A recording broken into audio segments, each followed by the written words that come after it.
Hello friends. राजस्व न्यायालय और सिविल न्यायालय में अंतर क्या है, इससे आप ये समझेंगे कि आपकी ज़मीन का कौन सा मामला किस न्यायालय में जाएगा। और जो कि जान लेना बेहद महत्वपूर्ण है, क्योंकि इससे आपका पैसा और समय जो तारीख पे तारीख लगती है तो वो आपकी बच जाएगी। ठीक है ना। अब कई प्रकार के मैटर होते हैं। अब आपसे सोच रहे होंगे कि मैं तो एडवोकेट के पास जाऊंगा, एडवोकेट को तो पता ही होगा कौन सा मामला किस न्यायालय में जाएगा।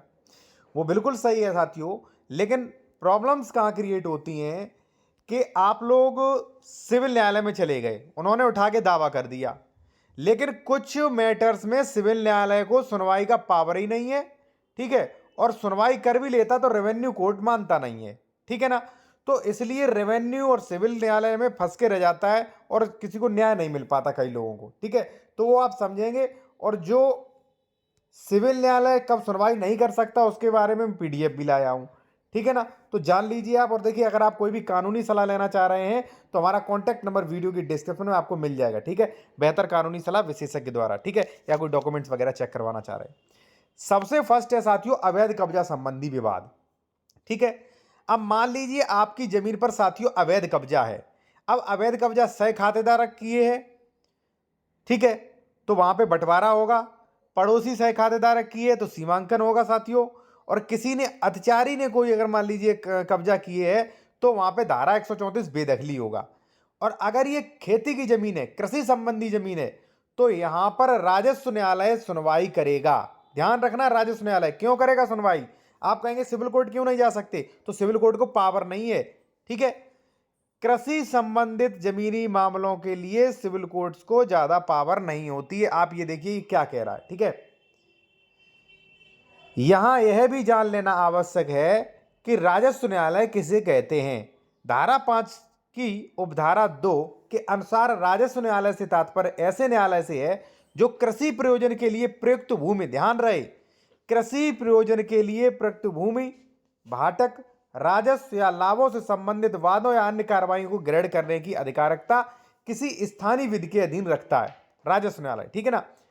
किंतु ऐसे वादों और कार्रवाइयों का विचारण सिविल प्रकृति के वादों या कार्रवाइयों के रूप में करने के लिए इस संहिता के अधीन आरंभिक अधिकारिकता रखने वाला सिविल न्यायालय इसके अंतर्गत नहीं आता। ध्यान रखना, सिविल न्यायालय ऐसी अधिकारिकता नहीं रखता है। वो खेती संबंधी मामलों की सुनवाई नहीं करेगा। जो स्थानीय विधियां हैं रेवेन्यू न्यायालय ही सुनवाई करेंगे। ठीक है।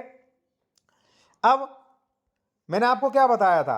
अब अगर आपकी खेती पर अवैध कब्जा किसी ने कर रखा है, ठीक है, या मान लीजिए सह खातेदार संबंधी विवाद है, कोई अत्याचारी वहां पे अतिक्रमण किए है तो धारा 134 में बेदखली होगी। मान लीजिए सह खातेदारक विवाद कर रहा है तो धारा 116-17 में पड़ेगा मैटर। अगर मान लीजिए सीमांकन है तो धारा 24 में रेवेन्यू न्यायालय में पड़ेगा। आप सिविल न्यायालय भाग गए, पूरा पैसा और समय बर्बाद होगा, कोई न्यायालय नहीं, कोई आपको न्याय नहीं मिलेगा। ध्यान रखना आप। ठीक है। मैं फिर आपसे कहूंगा कि अगर आपका कोई मैटर है, किसी मैटर पे आप बेहतर विशेषज्ञ द्वारा कानूनी सलाह लेना चाह रहे हैं तो कॉन्टैक्ट नंबर हमारा वीडियो की डिस्क्रिप्शन में मिल जाएगा। दूसरा है साथियों बंटवारा संबंधी विवाद।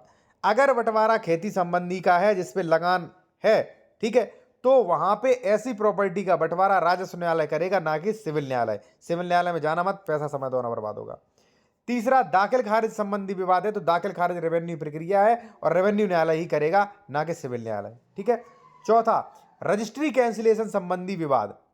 हाँ, अगर आप किसी की रजिस्ट्री कैंसिल करवाना चाह रहे तो ये पावर रजिस्ट्री कैंसिल की केवल और केवल सिविल न्यायालय को ही है, राजस्व को नहीं। आप राजस्व में दाखिल खारिज पर आपत्ति कर सकते, केवल रजिस्ट्री कैंसिल सिविल न्यायालय में होगा।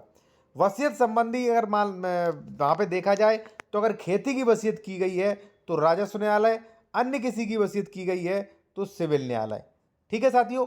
और इसके संबंध में मैं सारी चीजें आपको बता चुका हूं। और सबसे जरूरी चीज कि अगर आप जूनियर एडवोकेट हैं तो इस चैनल को ज्वाइन कर सकते हैं 59 रुपए में। अब ज्वाइन करेंगे क्यों, क्या फायदा है, तो देखिए, हम स्पेशल वीडियोस बनाते हैं स्पेशल मेंबर्स के लिए। ठीक है।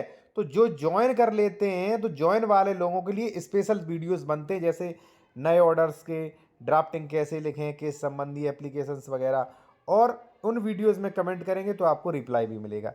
तो ये सुविधाएं मिल सकती हैं ओनली 59 रुपए में। आप चाहे चैनल को ज्वाइन कर सकते हैं और प्रीमियम वीडियोस आप देख सकते हैं। ठीक है जी।